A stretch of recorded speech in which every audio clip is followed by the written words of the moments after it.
എന്താണ് എല്ലാവർക്കും സുഖം തന്നെയല്ലേ? കുതിരക്കുളമ്പടി കൊണ്ട് കഥ പറയുന്ന ഒരു സ്ഥലമുണ്ട്, ഞമ്മന്റെ സ്വന്തം തത്തമംഗലം. അതെ, ഈ വരുന്ന 26-ാം തീയതി നമ്മുടെ വേട്ടക്കറുപ്പ് സ്വാമി ക്ഷേത്രത്തിൽ കുതിരയോട്ടം നടക്കുന്നുണ്ട്. അതേപോലെ മെയ് മാസം 3-ാം തീയതി 4-ാം തീയതി ഗജമേളയും നടക്കുന്നുണ്ട്. ഇതൊക്കെ കാണാൻ പാലക്കാട്ടുകാരെ നിങ്ങൾ വന്നില്ലെങ്കിൽ വേറെ ആര് വരും? അപ്പൊ ഒന്നും നോക്കാനില്ല, നേരെ വന്നോളി തത്തമംഗലത്തേക്ക്. ശ്രീ വേട്ടക്കറുപ്പ് സ്വാമിയുടെ പേരുകൊണ്ടും പെരുമ കൊണ്ടും ഐതിഹ്യ കഥകളാലും നിറഞ്ഞ തത്തമംഗലം അങ്ങാടിവേല 2 വർഷത്തിലൊരിക്കൽ നടക്കുന്ന പാലക്കാടിന്റെ സ്വന്തം വേല.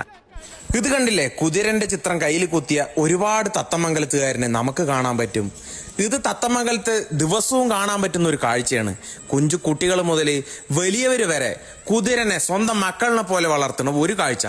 അതെ, ഈ കുതിരകളിനെയാണ് 26-ാം തീയതി തത്തമംഗലം അങ്ങാടി കൂടെ ഓടിക്കുന്നത് കേട്ടോളി. തത്തമംഗലത്തെ കുതിരയോട്ടം എന്താണെന്ന് അറിയണമെങ്കിൽ ഇതാ കേട്ടോളി. തത്തമംഗലത്തെ കുതിര ഓട്ടം മത്സരമല്ല, ഒരു ആചാരമാണ്.